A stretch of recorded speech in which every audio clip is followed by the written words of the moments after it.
Father, how can anything that comes out of my mouth be a sweet sound to your ears? It's hard for me to imagine that I could be pleasing to you in that way, that I could make you glad in that way. Um, and I guess when I do look around and I hear the voices of the people that I love, when when somebody reaches out, when I hear my children laughing around the dinner table, I think maybe then I get a glimpse of what you mean when you would say to us that our prayers and our voices to you are a sweet sound, a wonderful fragrance to you. Father, walk with us as we try to embrace that truth, as we try to shed our sense of being unworthy and embrace who we are as your children. Amen. Introduce yourself to somebody before you have a seat.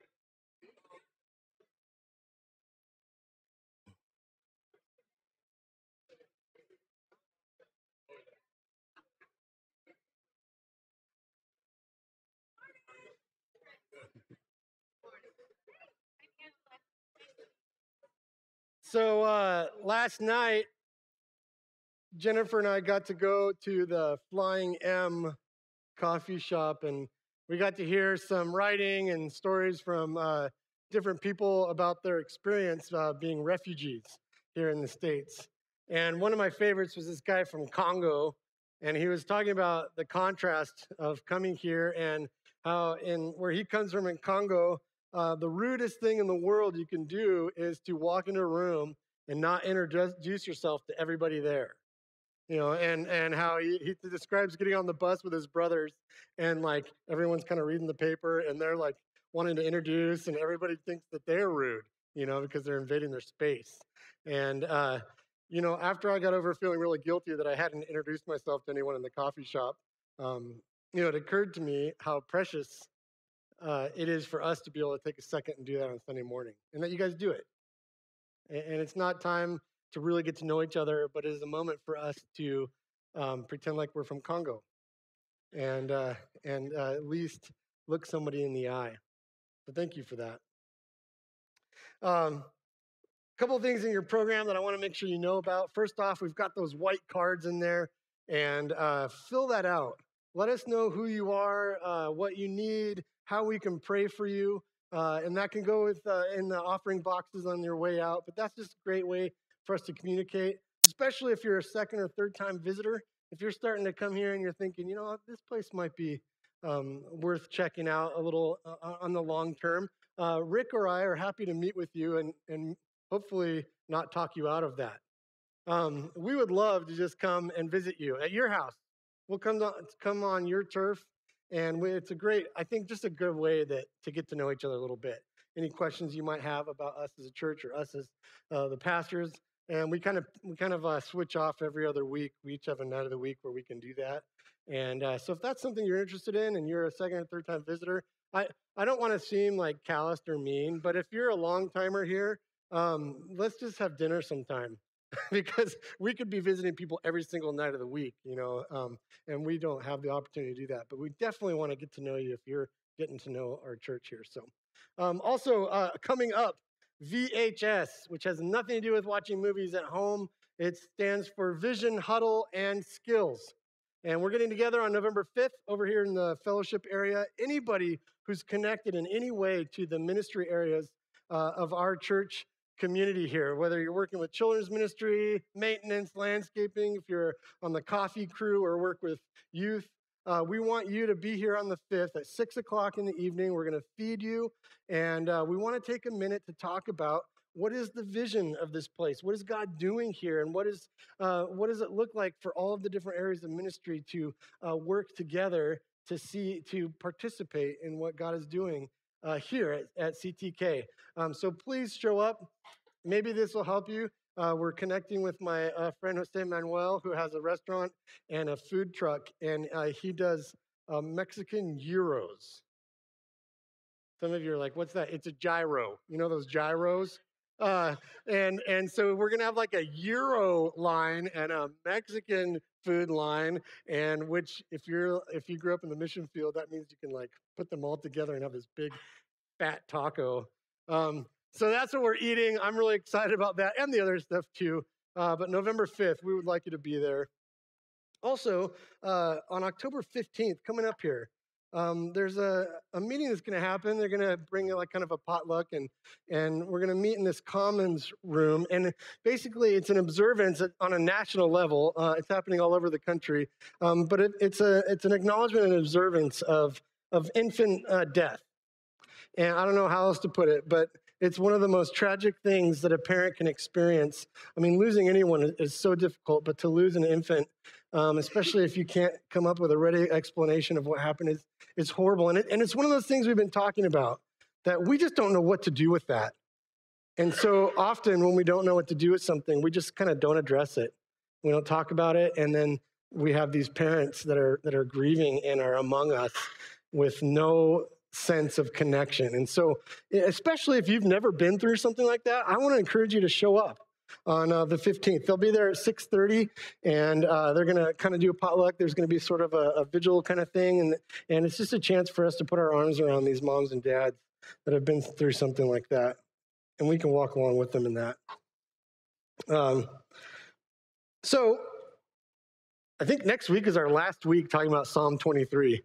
And this has been so good for me to be personally. I've been able to kind of grab some ownership of the 23rd Psalm, where I feel like I've never had some. And maybe that's an embarrassing thing to admit, but I just have been so tired of the 23rd Psalm. It seems so overquoted and used in places that I wonder if that's where it belongs. And I've never liked it, and I've always kind of probably been stuck up about it until we've had this opportunity to just really look in there. And suddenly it makes sense to me why it would be overquoted.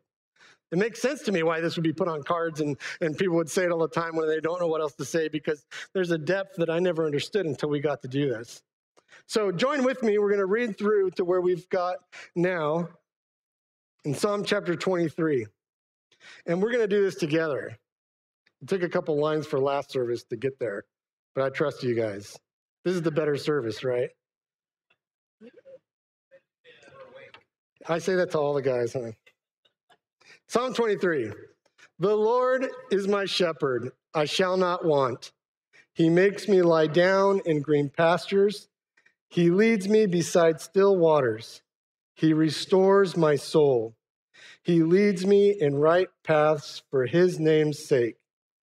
Even though I walk through the darkest valley, I fear no evil, for you are with me. Your rod and your staff, they comfort me. You prepare a table before me in the presence of my enemies. You anoint my head with oil. My cup overflows. Surely goodness and mercy shall follow me all the days of my life. My cup overflows. Surely goodness and mercy shall follow me all the days of my life. You know what I mean when I say, or when David says that phrase, my cup overflows? You know those moments where you don't want it to end? One of my favorite memories that immediately springs to mind when I think of this like cup overflowing experience was on a surf trip that I took.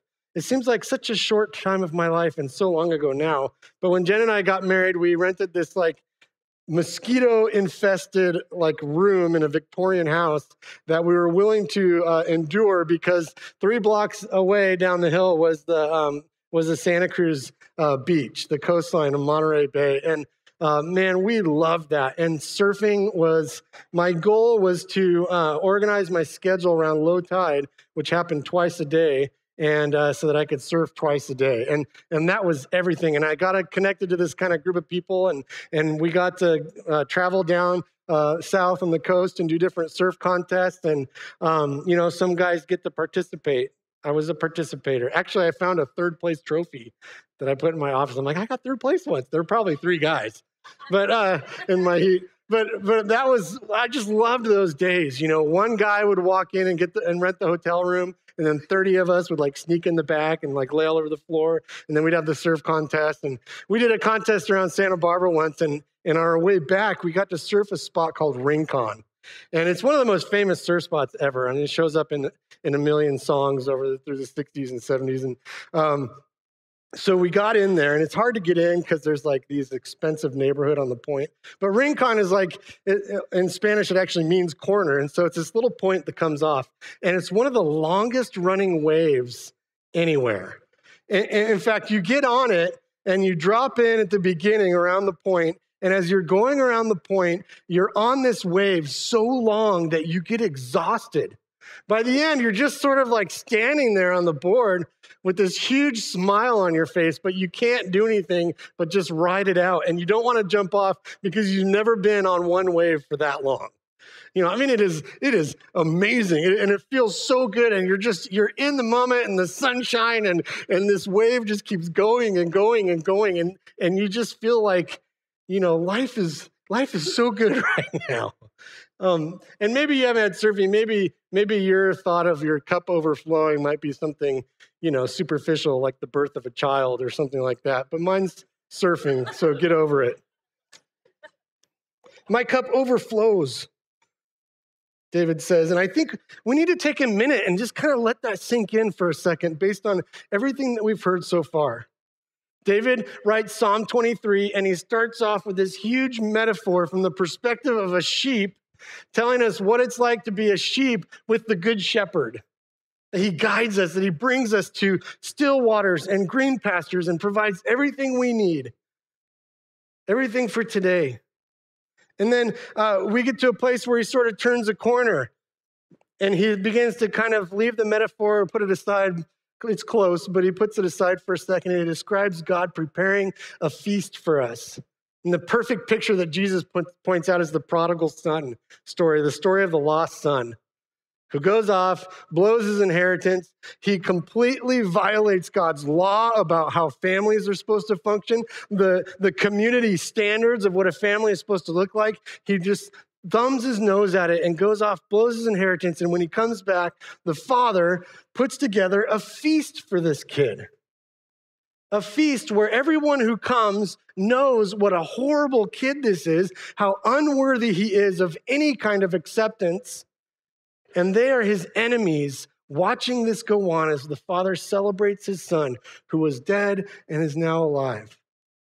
David describes exactly that scenario where God submits to servanthood to prepare this feast and sits with us at the table of this massive feast. So far beyond just giving me what I need for today, this is a party in the presence of my enemies. All the people who know that I am not worthy of sitting at the table with God. And God doesn't mind. He knows that their hatred of me, their frustration and indignance at me not being worthy is going to be put on him. And he doesn't mind being associated with me at all. I'm invited into God's kingdom of grace. He invites me to actually co-host the feast. God tells us that we are saints who sin, not sinners desperately trying to become saints. God tells us at the table that he loves us more than he hates sin. And I begin to realize that my story of struggle and failure, in contrast to his love and grace, is actually what qualifies me for the table. My cup overflows indeed. David continues saying, surely goodness and mercy will follow me all the days of my life. This is also sort of a problematic phrase because when I hear that, I immediately read into it happiness and pain-free living. Surely, happiness and pain-free living will be brought into my life. Finally, I've aligned myself with a power that is all-powerful and will help shield me from bad things happening and will give me situations where I can be happy. And I can strive for that happiness just like everybody else, but I've got the secret sauce of the God of the universe that promises me that goodness and mercy will follow me all the days of my life. Things can be so great until they're not, until I begin to think that maybe they never are. And even the good things, I'm wondering how I'm going to have to pay for this moment. The psalm here is an illustration of the good shepherd and his unfailing love and care for our souls. The shepherd guides and protects our souls so that who we really are can flourish and be healed and be transformed in the face of any circumstance. There's nothing here that is a shallow promise to keep me comfortable, to keep bad things from happening to me. And that's because your heart is infinitely more important than any other thing. Your soul, who you are, who God made you to be, and the part of you that he is desperately seeking out is what he promises to protect and to guide and to foster and to transform. When David says, your rod and your staff comfort me, he's talking about God nurturing and transforming your soul to the point where you can face anything that this broken world has to throw at you.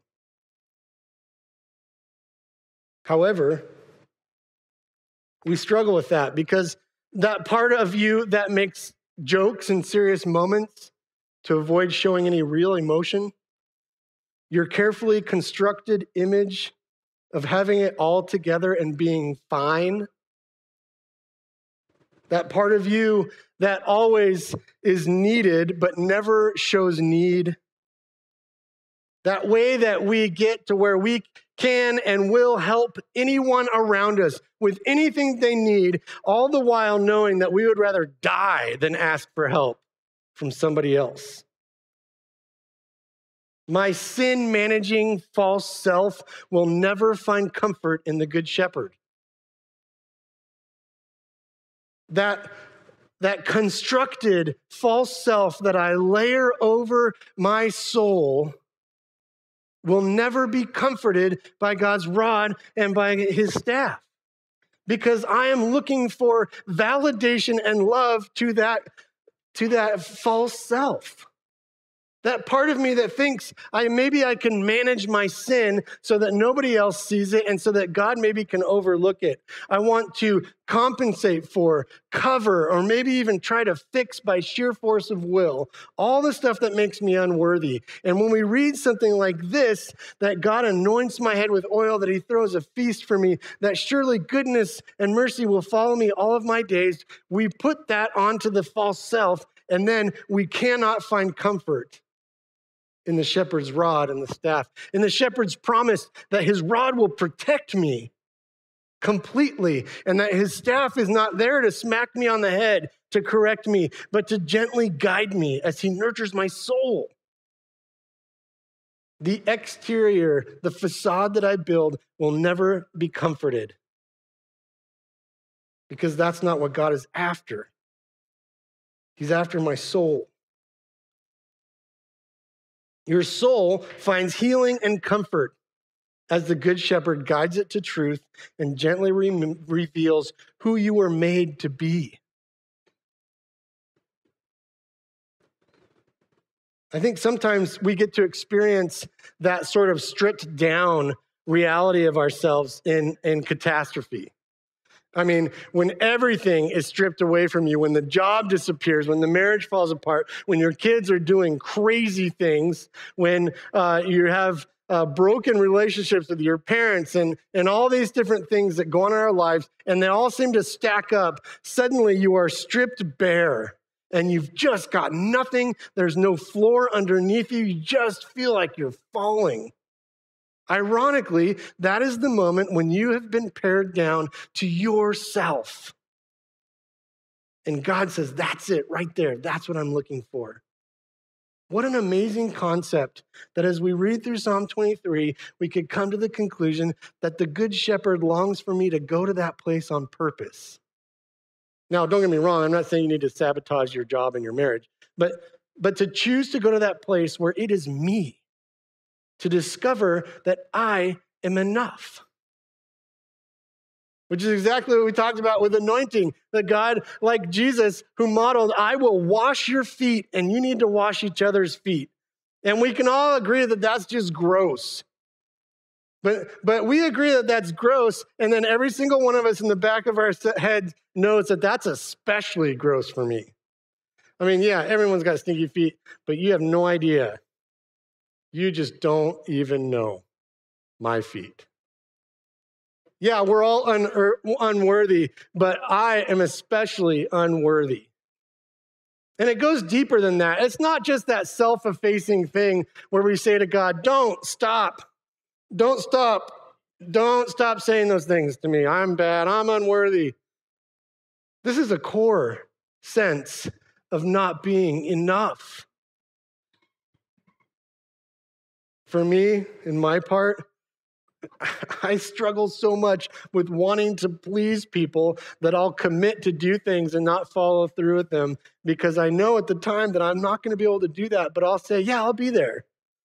Because I desperately want to please you. I want you to like me. I want you to feel like I'm dependable and I'll be there, which is ironic since I don't show up and people say, what happened? I'm not enough. If I don't say yes to everything, I won't be enough. So much deeper than just, I'm unworthy.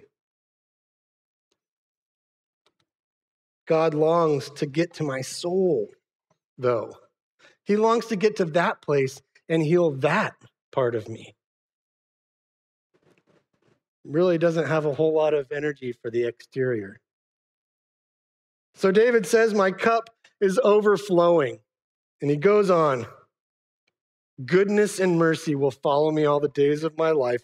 And we have to ask ourselves, because by now, I hope you're suspicious of everything you think when you read a verse in the Bible, especially when you've heard a lot. Like, well, does that mean what I think it means? I don't know now. Snodgrass and Johnson, those jerks, have taken away my security and understanding. Goodness and mercy. He says, goodness will follow me all the days of my life. And it's a word that is, I don't know how you're supposed to say it, but it's tov. Goodness, everything that is pleasant, beautiful, kind, right, and good. Goodness. I think that is actually something that we get. Something is good. What's interesting is as soon as I see that, I break down that definition of tov in Hebrew, I begin to start thinking of another verse I've heard in the New Testament in Philippians chapter 4. Verse 8, Paul says, finally, beloved, whatever is true, whatever is honorable, whatever is just, whatever is pure, whatever is pleasing, whatever is commendable, if there is anything excellent, and if there's anything worthy of praise, think about these things. I've heard this verse over and over in a discipleship context, usually, when I'm being taught what it looks like to be a Christ follower, what an authentic follower of God looks like. In fact, when I memorized it to begin with, it said, meditate on these things. My understanding of a verse like this has always been, this is the list. Whatever I'm going to do, whether it's a job that I'm choosing, whether it's a marriage that I'm trying to figure out and choose, whether it's where I live, I need to go through this list and check things off. Is this honorable? Is it just? Is this pure? Is this excellent? Is this worthy of praise, what I'm about to do, what I'm considering? And if I can check most of those off, I feel confident that I'm walking in God's will.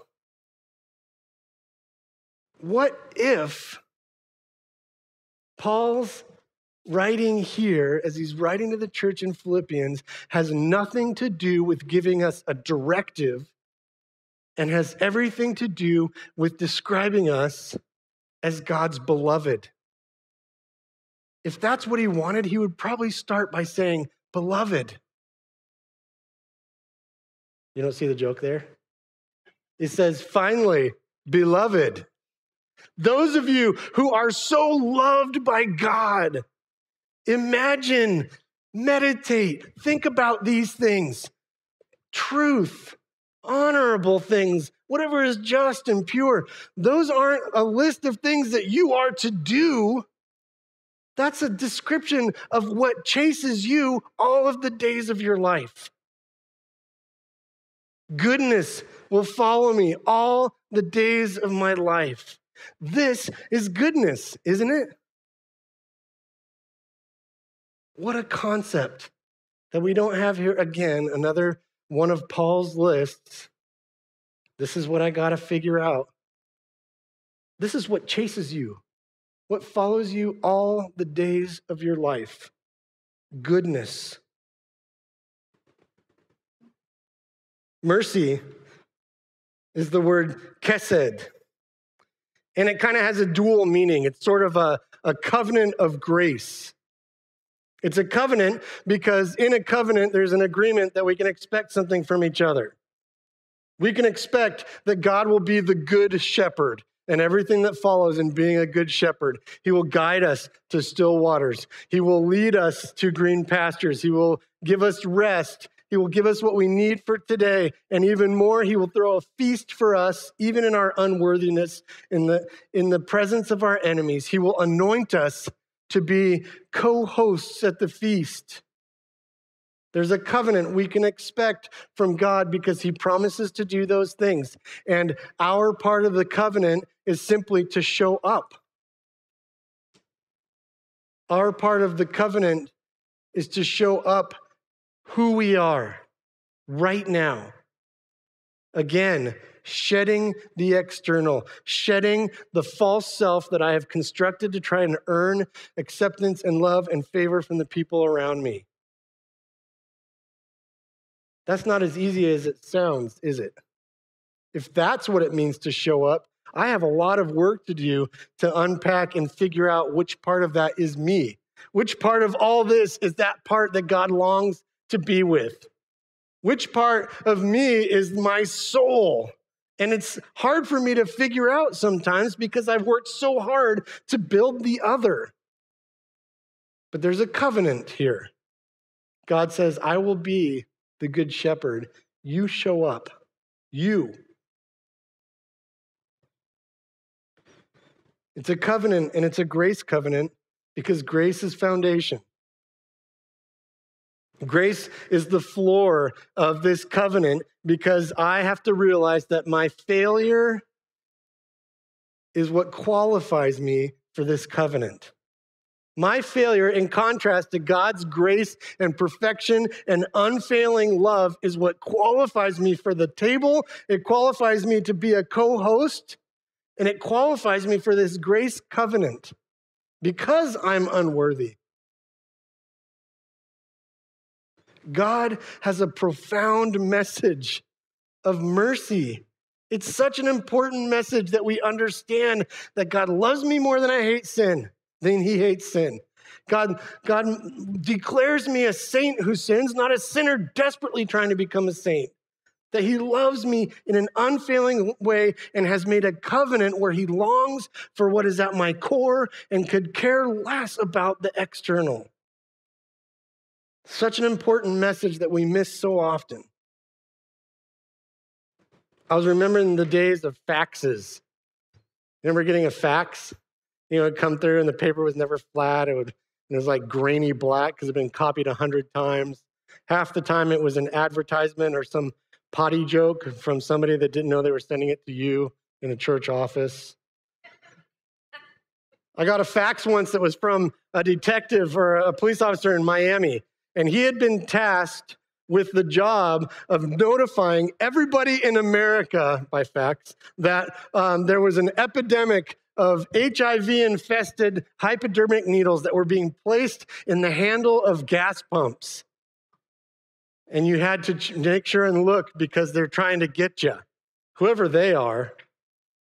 It was a fax that was designed to play on your fear. Some of you are thinking, that's not true. You still look underneath there just in case, right? Just in case. Who in the world tasked with making sure everybody knows that this is going on is going to use the fax system network? Are you kidding me? Oh, this looks important. And then it's cut off. All I read was hypodermic needle, and I'm thinking, oh man.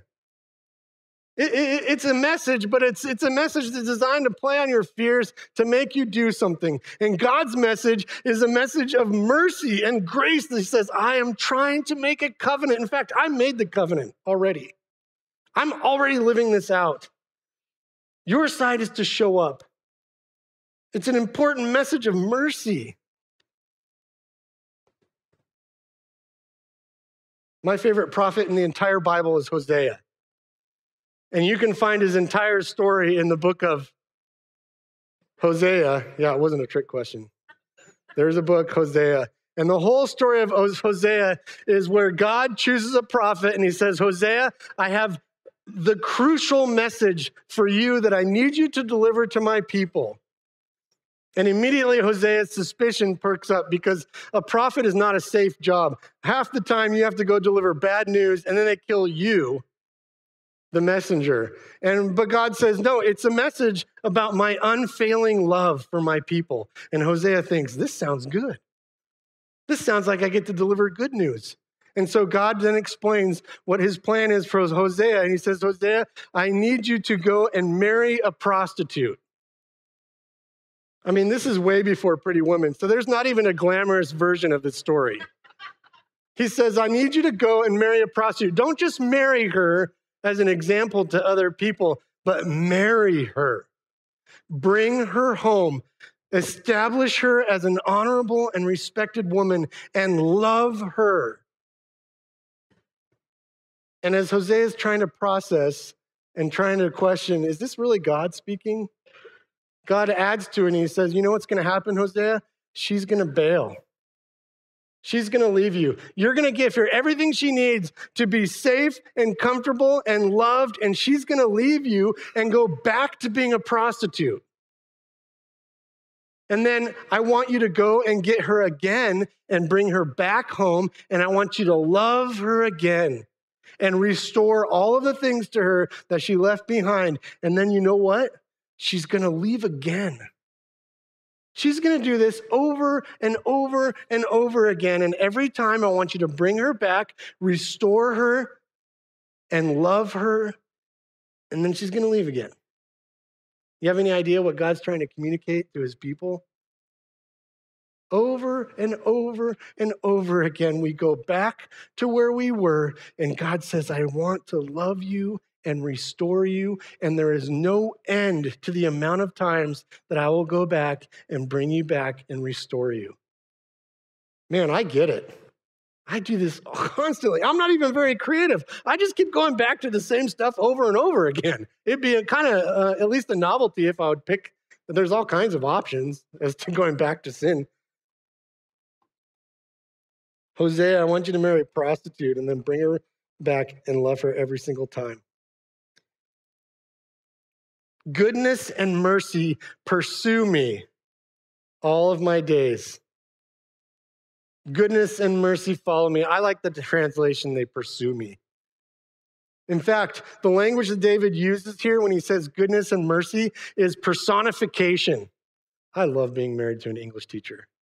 He personifies goodness and mercy as if it was two ladies chasing after you, or two men, whichever is less weird for you. That goodness and mercy are this couple of people, and they are pursuing you all of the days of your life. Rick and I joke, we say that we are a seeker-sensitive church, which had its heyday in the church where our goal was to spend as much money and have as big of a building as possible and get as many people in here as possible, throw all the best programs, and then try to tell them about Jesus and relationships that can maybe happen at some point. But we got to get them in the room first.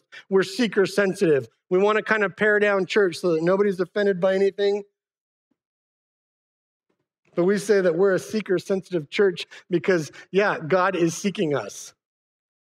We are a seeker-sensitive church because we acknowledge that God is chasing us down with grace and mercy all of our days, with goodness, the way Paul describes it.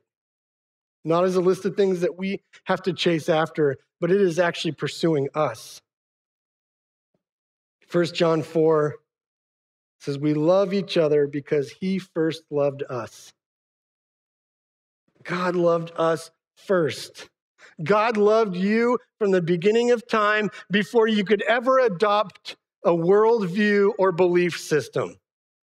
He loved you before you could accept Jesus as your personal Savior. He loved you before you could even realize you were blind, before you could realize that you were unworthy and full of sin. He loved you before. He died on the cross. He sent Jesus to die on the cross because he loves you, not because he hates sin. He wasn't solving a problem. He was pursuing us.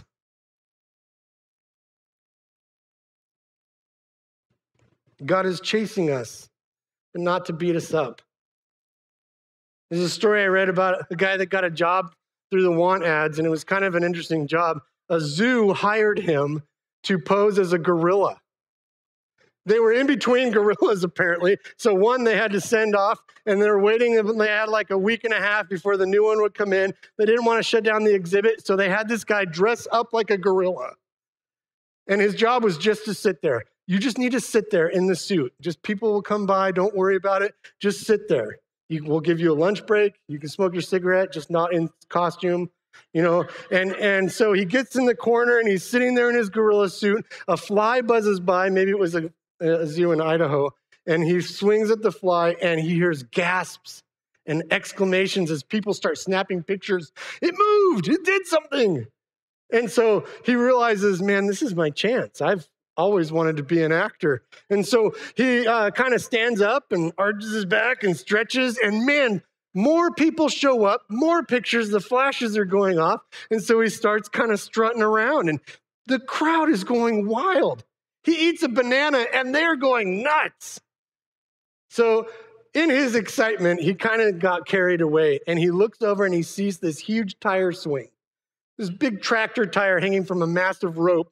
And so he kind of goes over and he climbs up onto the tire and he kind of starts swinging back and forth. And there's nobody left in the zoo except at the gorilla exhibit. People are craning over each other to see. The gorilla is now swinging on the tire. And so he swings and he gets so high, and the higher he goes, the more the crowd loves it, until he goes so high that the rope snaps and he flies over the wall into the next exhibit. And it's the lion's exhibit. It's the lion habitat. And he lands on the ground with the wind knocked out of him, and he sits up and he sees the biggest lion you could imagine. They're always bigger when they're standing in front of you, I suppose, with the mane and the teeth. And there's even a little pink around his mouth because of the food he's been eating. And the lion starts to approach him, and he is done. He's not getting paid enough for that. And he starts screaming, I'm just a guy in a gorilla suit. Somebody help me. Please get me out of here. I'm just a guy. I'm an actor. This isn't a real gorilla. And the lion builds up speed, and he starts coming towards him with that shoulder thing that they do, you know, and the lion jumps up, pounces on his chest, and they're face to face, and he's still screaming, and he suddenly hears a voice that says, shut up, man. You're going to get us both fired.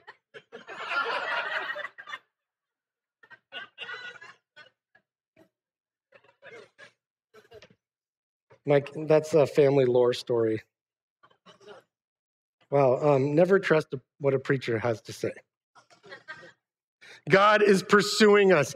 God is chasing you down, but it's not what you think it is. He is chasing you down with the goodness and mercy as if they were people ready to pounce on you. Goodness and mercy. Suddenly, not things that you're supposed to acquire and chase down and unlock and read all the books so you can do it right. They're just running after you. We will be quoting this line from Dave Browning till the end of time. In light of his own death that was coming on him real quick, he said, this story ends well.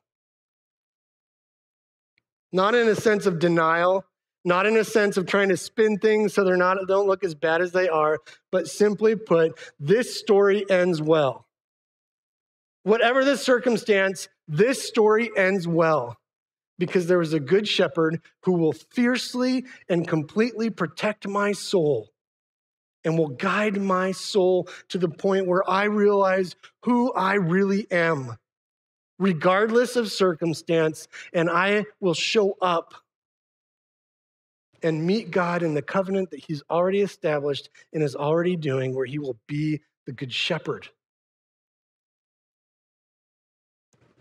Suddenly we have this picture of the shepherd who not only leads us in front and not only walks beside us, but follows behind. And it is with goodness and mercy that he pursues us.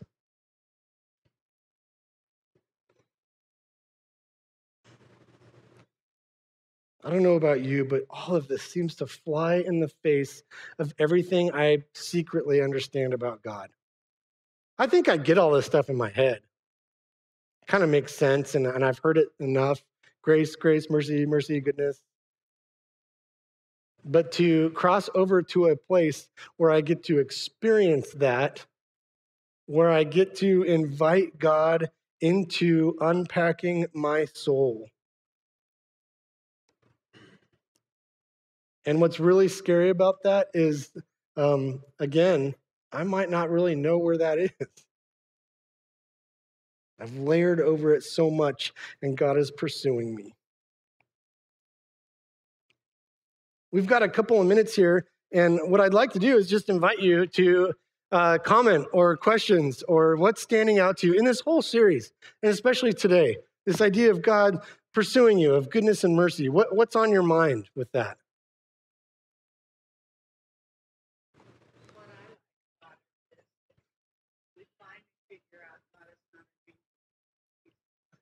We finally figure out that God is not an angry God. Man, what a concept. What else?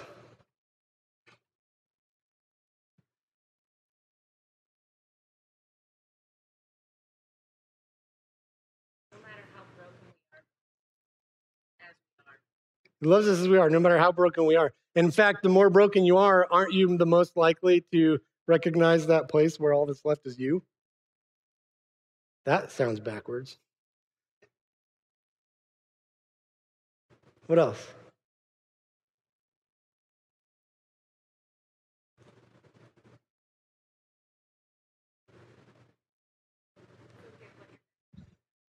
It's okay to let your baggage hang out.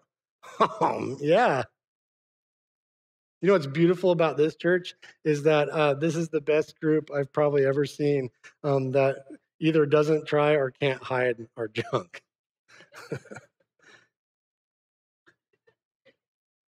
Which again, ironically, positions us in such a great way to experience grace and to be able to extend it to each other. Anything else?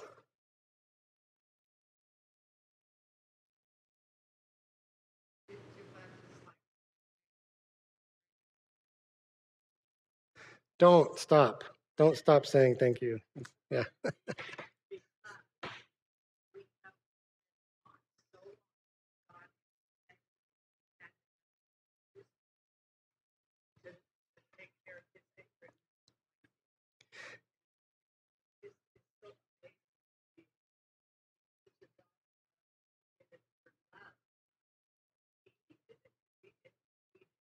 Yeah, show me your hands if that's always been kind of what you've been sort of taught, this idea that God is so angry that he's got to kill his son so that He can absolve our sin.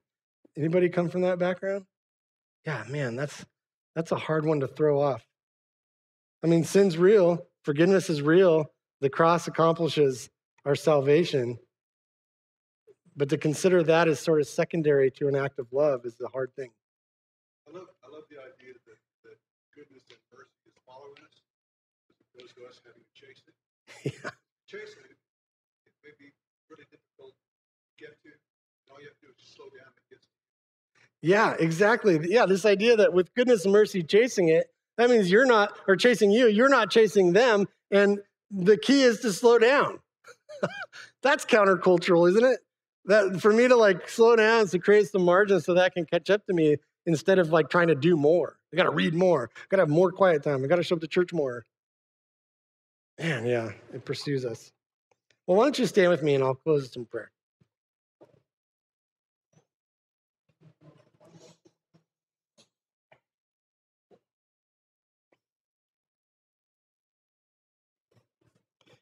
Father, I confess that you chasing me to extend grace and mercy to me, to bring me your goodness and mercy is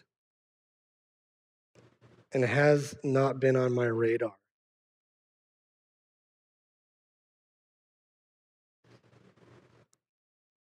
There are days when I just can't even begin to think that you want me at your table.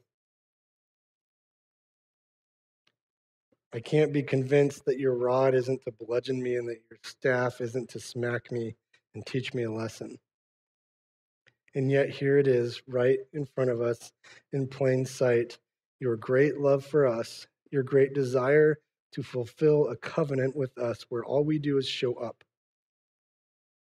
Father, let us be the people that figure out who we are in our souls. Lead us and transform us and guide us and heal us in a way that allows all of us to embrace that we are enough. We are enough right here, right now, regardless of circumstance.